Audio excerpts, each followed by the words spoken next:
All right, here with head coach Tim Sullivan. Coach, you guys went back-to-back. I've asked you a lot this year. You guys are very day-to-day oriented. Now that it's here and it's over, and you pulled it off, what was the season like for you guys? For us, we started 0-2, lost to Deerfield, lost to Choate, and we had a Saturday morning practice when we got back. We got back from Choate around 10 o'clock at night, and we hit the field at 8 o'clock on Saturday morning.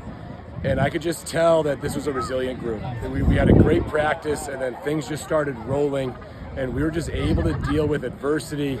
We kind of thought we were through it, and then we lost Preston for the year and lost to Middlesex, and then the boys just kept battling it and believing in each other. Preston was out here today dressed.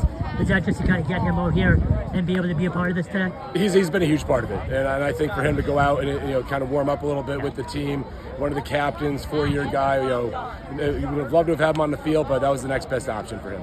Overtime, what did you see on that last play? And I should ask, what was the message during the timeout before the goal? During the timeout, we had a set play that didn't go, and then it was one of those, Lyndon, if you get it, go.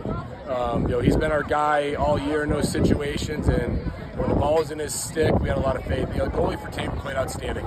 We really did. I thought we left 8 to 10 maybe even on the table. They played great, and when Lyndon got downhill, and things happened the way we hoped they would have. Two more for you. One, I know you're not thinking about next year yet, but I know you will soon.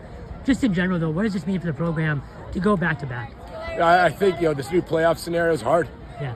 It's hard to make it, and then you got to play on a Wednesday, a Saturday, and a Sunday. I was just talking to some alums. It's a much different scenario than it used to be when it was best record, right? You would just kind of, you'd get to the end of the season, you kind of knew what you had, and here it's a battle to the end, to the very last day.